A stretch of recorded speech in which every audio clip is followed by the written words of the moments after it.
The question is, does God practice Judaism? We know he does. Does he practice Christianity? No. Why? Because he rests on the seventh day.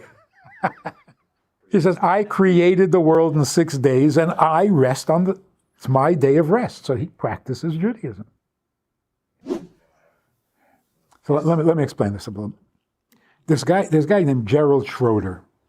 He's a proponent of creationism to be taught in schools along with evolution. He was on the radio being interviewed, and he said evolution is a limited explanation for the universe because there are certain things in the world that evolution cannot explain.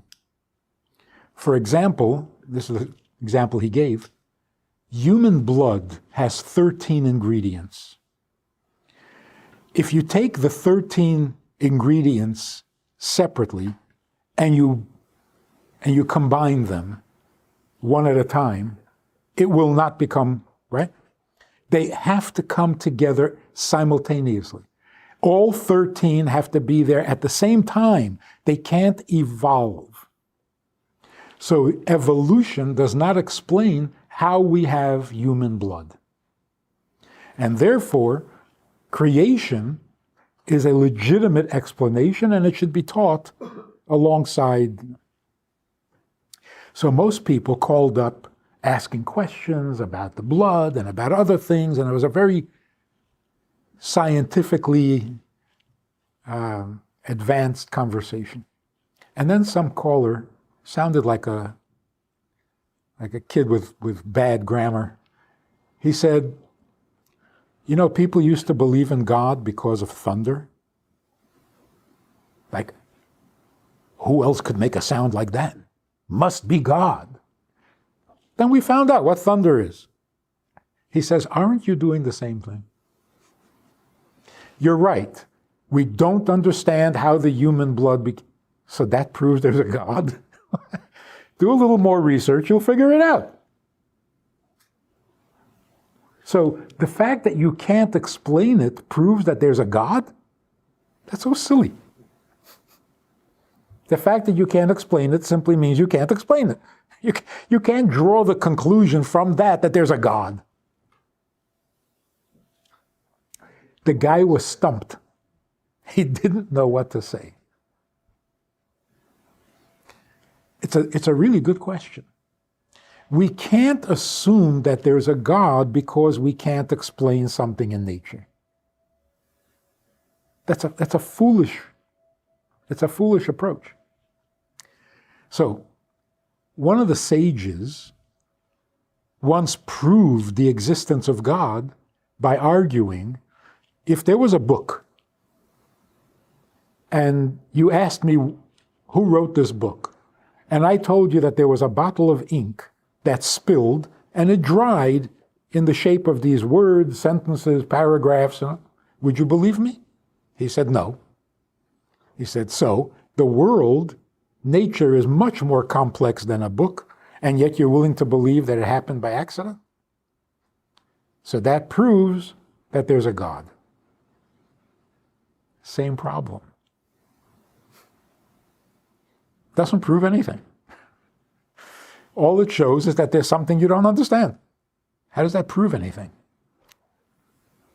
But I think that this is the idea the sage was making. If you say, in the beginning there was just a bottle of ink, and how did the book come about? The bottle of ink spilled and dried in the shape of the book. Is that possible? It is. It's possible. But if you have 1 million monkeys typing for 1 million years, yeah, it's possible. The question really is, if there is nothing but a bottle of ink, what do you mean it's spilled? What's that? Why would it spill? There's nothing but a bottle of ink. It's spilled. What, the wind knocked it over? There's no wind. So the question is not, can it write a book? The question is, why would it? Why would it spill? Why do you assume there's anything? Got No to bottle of ink. start with something. There you go. Bottle of ink is example of God. No. It's not yet. Not yet. If you say, "Oh yeah, wow, why? Why would it spill?" Well, maybe it wanted to write the book. Oh, you're talking about an original being that wanted? Stop calling him a bottle of ink. It's God. So what makes God? But until you find out there was something before the bottle of ink. Well, Maybe. Well, good until you find out. Maybe. but isn't it? Yeah. Isn't it all? I'm sorry. So I think people work their way in history. First they worshiped the moon, then they worshiped the sun. They kept moving until they worshiped God. Right? So yeah, there's a progression. So here's the point. What makes God God is his desire. What makes an idol is if you attribute desire to an object, any object. So what's wrong with worshiping the sun? It gives life, keeps the planet going. Why not worship the sun? Because worshiping the sun is attributing to the sun volition, as if the sun gives us life because he's in a good mood. It doesn't. It doesn't have a will. It does have a lot of power. But having power doesn't make you God. What makes you God is having a need. That is a whole new, and that God is lovable.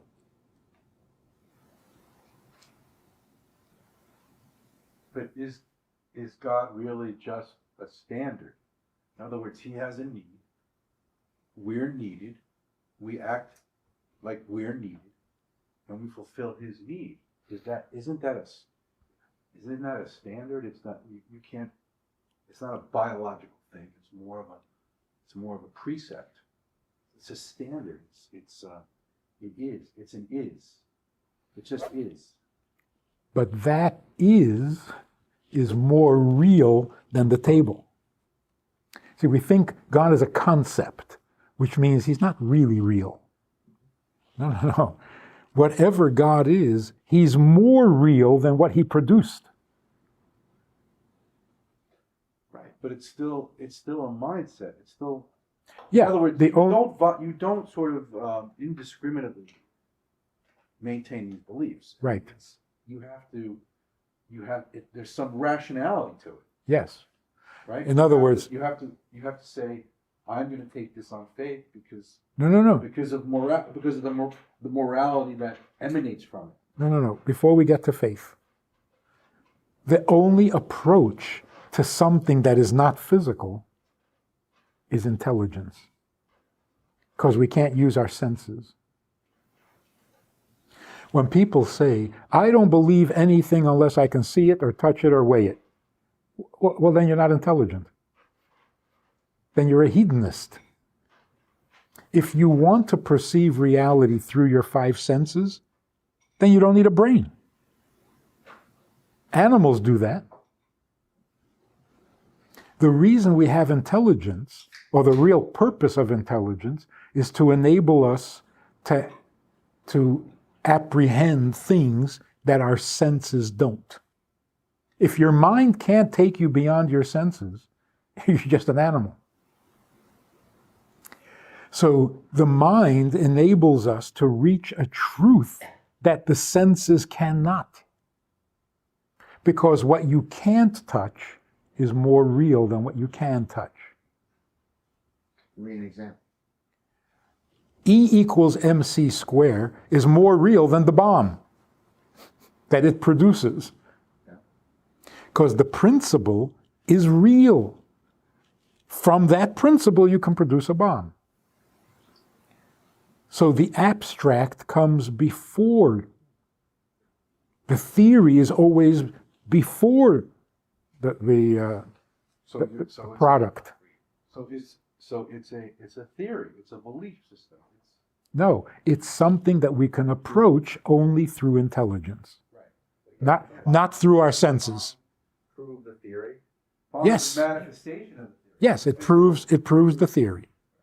But what it proves that the theory is true. So I'll give a quick example. The Torah says God's arm, God's eye, God's mouth, right? It's full of these, right? And we assume that when the Torah says God's arm, he doesn't have an arm. God's eye, he doesn't have an eye. But the truth is the opposite. I have an example of my granddaughter is crying because the doll's arm came off. So I said to her, "Ooh, that must have been painful." So she starts to laugh. Says, "It wasn't painful." I said, "How could it not be painful? The arm came off." She said, "It's not a real arm." We call it an arm, but it's not a real arm. Why? Because it doesn't have muscle and bone and nerve endings. But wait a minute. If you have an object made out of bone with muscle and nerves, that makes it a real arm? It doesn't. A real arm can split a sea. God has a real arm, a true arm. So when the Torah says God's arm, yes, literally God's arm. You mean like mine?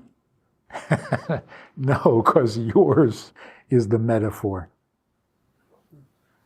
We are created in His image, not the other way around. So when the Torah says God's arm, don't think it's like yours. His is real. The best example is speech. Does God really speak? Humans speak, which is already a problem. How do we have talents He doesn't have? Where did we get them from? So that whole assumption is like backwards, right? But who really speaks? God said, "Let there be light," and there was light. That's talking. You say, "Let there be light," and see what happens. Nothing. So who really talks? So we have this assumption that everything physical is real. If I can touch it, it's real. If I can't touch it, it's not real. But that's without intelligence. Science, which is also not divine wisdom, but science, at the very least, has revealed the truth that what you see is not accurate. Look under the microscope. Different story. This looks solid, feels solid. It's not. It's a bunch of electrons flying around. So what our eyes tell us, what our senses tell us, not true. The intangible is more real than the tangible because the intangible came first. So when we're talking about God, we're not talking about a principle, a concept, a faith. Drop that. That's religious talk. Liberate God from religion. Do him a favor. Because I know one thing for sure, he is not religious. So somebody asked me recently, is God Jewish? So you have to have a Jewish mother to be Jewish, so. Is God Jewish? Strange question, huh? Yeah, So- but it's actually a very interesting question. So, Of course he's not Jewish. Beyond Jewish. You say beyond Jewish? Yeah. Yeah. Well, if it's, I mean, different religions. Believe in God, so how can God one or the other? The question is, does God practice Judaism? Yeah, he does. We know he does. Does he practice Christianity? No, Why? because he rests on the seventh day. Right? He says, I create. He says, I created the world in 6 days and I rest it's my day of rest. So he practices Judaism. At least that one mitzvah we know for sure. Yes. Yes. No, with us. Just like we consecrate ourselves to him, he's consecrated. So that's our question. Yeah. So Two ways. It's got to be So two. if God is a thing, then what is the expression of God's will, which is, or maybe what is the Torah? What is the Torah? His wish list. His wishes. But God is. If you enjoyed this conversation or this topic, and you're looking for more information, or you want to hear it again from another angle, there's a way to do that. And that is in this book. It's all there. Order it from Amazon. You can read it, reread it, and share it.